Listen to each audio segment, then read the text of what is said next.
I want you to stop stretching your suboccipitals if you have migraine. And yes, I mean it. Stop stretching your neck. So I just got done a session with a new patient who is spending a lot of time trying to stretch their neck pain away when they're getting their headache. But that knot at the base of your skull, stretching is probably making that worse and bringing on your migraine attacks. So here's why. One, inside every muscle, we actually have sensory receptors.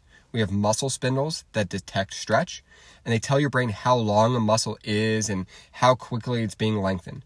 Then we have Golgi tendon organs that detect force and load, and they sense tension in the tendon and help the muscle relax when force gets high. In most muscles, like your hamstrings, when you hold a stretch, the muscle spindle fires at first, and then the Golgi tendon helps create a relaxation response. That's why prolonged stretching can work elsewhere in the body. But the suboccipitals are a little bit different.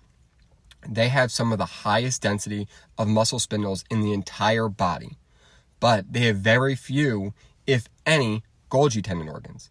So when we stretch the suboccipitals like this, we don't typically get that same relaxation response in those muscles. So you're mostly just stimulating our stretch receptors. And migraine is a sensory processing disorder.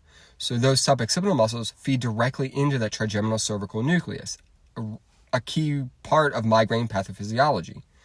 So if that system, which is already hypersensitized, and you're aggressively stretching those muscles at the base of your skull, you're just throwing more and more sensory input into an already hyperactive pathway. So if I'm in an attack, it's going to make that attack worse. And if you're like, I feel kind of like one coming on, and you're trying to stretch that neck pain away, you're probably just making it worse and bringing it on sooner. This is why I don't recommend stretching in the upper cervical spine for patients with migraine.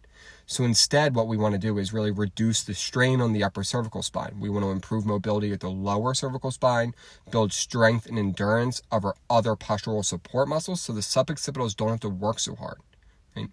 So if you're stretching your neck and you're making things worse, or you feel worse afterwards, you're not crazy, and there is a reason for it.